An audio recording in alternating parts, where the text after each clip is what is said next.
Hi hello ನಮಸ್ಕಾರ. Speed plus Karnataka ವಿಶೇಷ ಕಾರ್ಯಕ್ರಮಕ್ಕೆ ಸ್ವಾಗತ. ನಾನು ಸುನಂದ ಅನ್ಸೂಯ.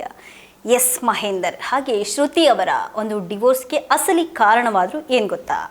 ಕನ್ನಡ ಚಿತ್ರರಂಗದಲ್ಲಿ ಒಂದು ಕಾಲದಲ್ಲಿ ಆದರ್ಶ ದಂಪತಿಗಳು ಅಂತ ಕರೆಯಲ್ಪಡ್ತಾ ಇದ್ದಂತಹ ಜೋಡಿ ಅಂದರೆ ಅದು ಕಣ್ಣೀರಿನ ನಾಯಕಿ ಖ್ಯಾತಿಯ ನಟಿ ಶ್ರುತಿ ಹಾಗೆ ಸುಪ್ರಸಿದ್ಧ ನಿರ್ದೇಶಕ ಎಸ್ ಮಹೇಂದರ್.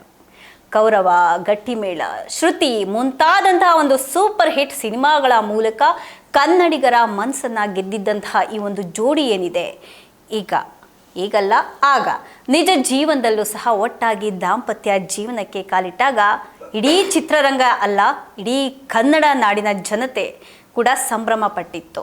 11 ವರ್ಷಗಳ ಸುದೀರ್ಘ ಹಾಗೆ ಸುಂದರ ದಾಂಪತ್ಯ ಜೊತೆಗೆ ಮುದ್ದಾದಂತಹ ಮಗಳು ಎಲ್ಲವೂ ಸಹ ಸರಿಯಾಗಿಯೇ ಇತ್ತು.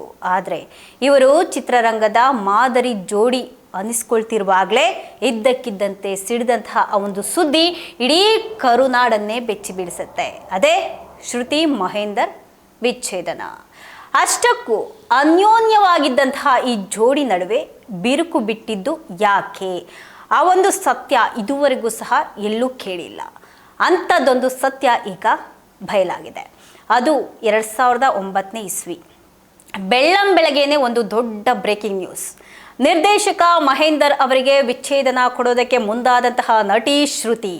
ಈ ಸುದ್ದಿ ಕೇಳಿ ಕೇವಲ ಅಭಿಮಾನಿಗಳಷ್ಟೇ ಅಲ್ಲ, ಸ್ವತಃ ಮಹೇಂದರ್ ಅವರೇ ದಂಗಾಗಿ ಹೋಗ್ತಾರೆ. ಈ ವಿಷಯ ಮಹೇಂದರ್ಗೆ ಕೂಡ ಗೊತ್ತಿರೋದಿಲ್ಲ.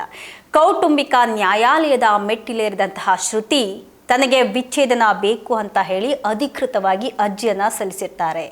ಆಗ ಮಾಧ್ಯಮಗಳ ಮುಂದೆ ಬಂದಂತಹ ಮಹೇಂದರ್ ಕಣ್ಣೀರನ್ನು ಹಾಕ್ತಾರೆ. ನಮ್ಮಿಬ್ಬರ ನಡುವೆ ಸಣ್ಣ ಪುಟ್ಟ ಜಗಳಗಳು ಇದ್ವು. ಅದು ಗಂಡ ಹೆಂಡತಿ ಅಂದಮೇಲೆ ಸಹಜ ಅಲ್ವಾ? ಆದರೆ ಅದು ಡಿವೋರ್ಸ್ ಹಂತಕ್ಕೆ ಹೋಗುತ್ತೆ ಅಂತ ನನ್ನ ಮನಸ್ಸಲ್ಲೂ ಅಂದ್ಕೊಂಡಿರಲಿಲ್ಲ. ನಿನ್ನೆ ಅಷ್ಟೇ ನಾವು ಮಗಳ ಭವಿಷ್ಯದ ಬಗ್ಗೆ ಒಟ್ಟಿಗೆ ಕೂತ್ಕೊಂಡು ಮಾತನಾಡಿದ್ವಿ. ಈಗ ಏಕಾಏಕಿ ಈ ರೀತಿ ಆಗಿರೋದು ನನಗೆ ತೀವ್ರ ಆಘಾತ ತಂದಿದೆ ಅಂತ ಹೇಳಿ ಮಾಧ್ಯಮಗಳ ಮುಂದೆ ಮಹೇಂದರ್ ಅವರು ಬಂದು ಕಣ್ಣೀರನ್ನು ಹಾಕ್ತಾರೆ. ನ್ಯಾಯಾಲಯದಲ್ಲಿ ಮತ್ತೆ ಪತ್ರಕರ್ತರ ಮುಂದೆ ಶ್ರುತಿ ಅವರು ಹೇಳಿದಂತಹ ಕಾರಣಗಳು ಬೇರೆನೇ ಇದ್ವು. ಮಹೇಂದರ್ ಅವರಿಗೆ ವೃತ್ತಿ ಜೀವನದಲ್ಲಿ ಆಸಕ್ತಿ ಕಡಿಮೆಯಾಗಿದೆ. ಸಿನಿಮಾ ನಿರ್ದೇಶನದಲ್ಲಿ ಅವರು ಮೊದಲಿನಂತೆ ತೊಡಗಿಸ್ಕೊಳ್ತಾ ಇಲ್ಲ. ಇದರಿಂದಾಗಿ ಇಡೀ ಕುಟುಂಬದ ನಿರ್ವಹಣೆ, ಆರ್ಥಿಕ ಜವಾಬ್ದಾರಿ ಸಂಪೂರ್ಣವಾಗಿ ನನ್ನ ಮೇಲೇನೆ ಬಿದ್ದಿದೆ. ಮಗಳ ಭವಿಷ್ಯದ ಬಗ್ಗೆ, ಆಕೆಯ ಒಂದು ಶೈಕ್ಷಣಿಕ ಖರ್ಚು ವೆಚ್ಚಗಳ ಬಗ್ಗೆ ಅವರು ಕಿಂಚಿತ್ತೂ ಕಾಳಜಿಯನ್ನು ವಹಿಸ್ತಾ ಇಲ್ಲ. ಎಲ್ಲವನ್ನ ನಾನೇ ನಿಭಾಯಿಸಬೇಕಾದಂತಹ ಅನಿವಾರ್ಯತೆ ಬಂದಿದೆ. ನಮ್ಮಿಬ್ಬರ ನಡುವೆ ಯಾವುದೇ ರೀತಿಯಾದಂತಹ ಹೊಂದಾಣಿಕೆ ಉಳ್ಕೊಂಡಿಲ್ಲ ಅಂತ ಹೇಳಿ ನೇರ ಆರೋಪವನ್ನು ಶ್ರುತಿಯವರು ಮಹೇಂದರ್ ಅವರ ಮೇಲೆ ಮಾಧ್ಯಮಗಳ ಮುಂದೆ ಮಾಡ್ತಾರೆ. ಆದರೆ ಗಾಂಧಿನಗರದ ಪಂಡಿತರಿಗೆ ಹಾಗೆ ಪತ್ರಕರ್ತರಿಗೆ ಇದೊಂದು ಕೇವಲ ನೆಪ ಮಾತ್ರ ಅಷ್ಟೇ ಅಂತ ಅನಿಸಿತ್ತು. ಅಸಲಿ ಕಾರಣನೇ ಬೇರೆ ಇದೆ ಅನ್ನುವಂತಹ ಗುಮಾನಿ ಕೂಡ ಶುರುವಾಗುತ್ತೆ.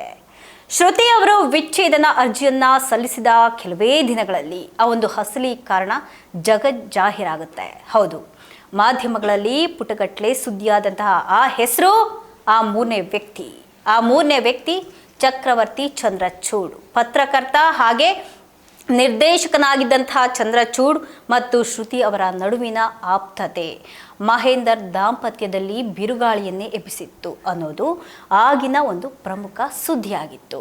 ಡಿವೋರ್ಸ್ ಪ್ರಕ್ರಿಯೆ ನಡೀತಾ ಇರುವಾಗಲೇ ಶ್ರುತಿಯವರು ಚಂದ್ರಚೂಡ್ ಅವರೊಂದಿಗೆ ಸಾರ್ವಜನಿಕವಾಗಿ ಕಾರ್ಯಕ್ರಮಗಳಲ್ಲಿ ಕಾಣಿಸ್ಕೊಳ್ಳೋದಕ್ಕೆ ಶುರು ಮಾಡಿಕೊಳ್ತಾರೆ. ಇದು ಮಾಧ್ಯಮಗಳ ಅನುಮಾನಕ್ಕೆ ಮತ್ತಷ್ಟು ತುಪ್ಪ ಸುರಿದಂತೆ ಆಗಿತ್ತು. ಕೇವಲ ಆರ್ಥಿಕ ಕಾರಣಗಳಿಂದ 11 ವರ್ಷದ ದಾಂಪತ್ಯವನ್ನ ಯಾರೂ ಸಹ ಮುರಿಯೋದಿಲ್ಲ. ಮಹೇಂದರ್ ಅವರನ್ನ ಶ್ರುತಿ ದೂರ ಮಾಡ್ಕೊಳ್ಳೋದಕ್ಕೆ ಚಂದ್ರಚೂಡ್ ಅವರ ಮೇಲಿನ ಒಲವೇ ಕಾರಣ ಅನ್ನೋದು ಮಾಧ್ಯಮಗಳಲ್ಲಿ ಹಾಗೆ ಜನರ ಬಾಯಲ್ಲಿ ವ್ಯಾಪಕವಾಗಿ ಹರಿದಾಡತೊಡಗಿತ್ತು. ಇನ್ನು ಸುಮಾರು 2 ವರ್ಷಗಳ ಕಾಲ ಕೋರ್ಟ್ನಲ್ಲಿ ಈ ಹೈಡ್ರಾಮಾ ನಡೆಯೋದು ಎಲ್ಲರಿಗೂ ಸಹ ಗೊತ್ತಿರುವಂತಹ ವಿಷಯ. ಅಂತಿಮವಾಗಿ 2011ರ ಡಿಸೆಂಬರ್ನಲ್ಲಿ ಕೋರ್ಟ್ ಇಬ್ಬರಿಗೂ ಸಹ ಕಾನೂನುಬದ್ಧವಾಗಿ ವಿಚ್ಛೇದನವನ್ನು ಮಂಜೂರು ಮಾಡುತ್ತೆ. ಮಗಳ ಕಸ್ಟಡಿಯನ್ನು ಶ್ರುತಿ ಅವರಿಗೆ ಕೊಡ್ತಾರೆ. ಇನ್ನು ಅಲ್ಲಿಗೆ ಒಂದು ಸುಂದರ ದಾಂಪತ್ಯ ಅಂತ್ಯವಾಗುತ್ತು. ಆದರೆ ಕತೆ ಅಲ್ಲಿಗೆ ಮುಗಿಲಿಲ್ಲ. ವಿಚ್ಛೇದನ ಪಡೆದ ನಂತರ 2013ರಲ್ಲಿ ಶ್ರುತಿಯವರು ತಾವು ಪ್ರೀತಿ ಮಾಡ್ತಿದ್ದಂತಹ ಚಂದ್ರಚೂಡ್ ಅವರನ್ನ ಕೊಲ್ಲೂರು ಮೂಕಾಂಬಿಕಾ ಸನ್ನಿಧಿಯಲ್ಲಿ ಮದುವೆ ಕೂಡ ಆಗ್ತಾರೆ. ಆದರೆ ವಿಧಿ ಆಟನೇ ಬೇರೆ. ಶ್ರುತಿಯವರ ಬಾಳಲ್ಲಿ ಮತ್ತೊಂದು ದೊಡ್ಡ ಬಿರುಗಾಳಿ ಎದುರಾಗುತ್ತೆ. ಚಂದ್ರಚೂಡ್ ಅವರು ಅದಾಗಲೇ ಮಂಜುಳಾ ಅನ್ನೋರ್ನ ಮದುವೆ ಆಗಿದ್ದಂತಹ ವ್ಯಕ್ತಿ. ಆಕೆಗೆ ವಿಚ್ಛೇದನ ಕೂಡ ಕೊಟ್ಟಿರಲಿಲ್ಲ ಆತ.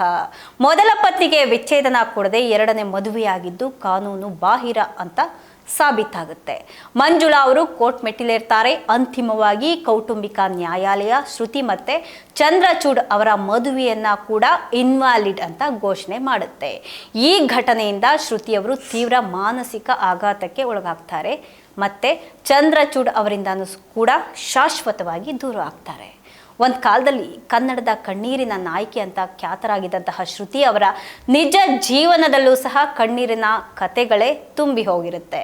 ಎಸ್ ಮಹೇಂದರ್ ಅವರಂತಹ ಪ್ರತಿಭಾವಂತ ನಿರ್ದೇಶಕನೊಂದಿಗೆ ದಾಂಪತ್ಯ ಮುರಿದು ಬಿದ್ದಿದ್ದು, ನಂತರ ದಿನಗಳಲ್ಲಿ ಆದಂತಹ ವಿವಾದಗಳು ಕನ್ನಡ ಚಿತ್ರರಂಗದ ಇತಿಹಾಸದಲ್ಲಿ ಇಂದಿಗೂ ಸಹ ಮರೆಯಲಾಗದ ಘಟನೆಗಳಾಗಿ ಉಳ್ಕೊಂಡಿದೆ. ಅಂದು ಮಾಧ್ಯಮಗಳು ಊಹಿಸಿದಂತೆಯೇ ಮೂರನೇ ವ್ಯಕ್ತಿಯ ಪ್ರವೇಶವೇ ಶ್ರುತಿ ಮಹೇಂದರ್ ದೂರವಾಗೋದಕ್ಕೆ ಅಸಲಿ ಕಾರಣ ಅನ್ನೋದು ನಂತರದ ದಿನಗಳಲ್ಲಿ ಇಡೀ ಜಗತ್ತಿಗೆ ಸ್ಪಷ್ಟವಾಗಿ ಗೊತ್ತಾಗುತ್ತೆ. ಇದಾಗಿತ್ತು ಇವತ್ತಿನ ವಿಶೇಷ. ನಿರಂತರ ಸುದ್ದಿಗಾಗಿ ನೋಡ್ತಾ ಇರಿ ಸ್ಪೀಡ್ ಪ್ಲಸ್ ಕರ್ನಾಟಕ.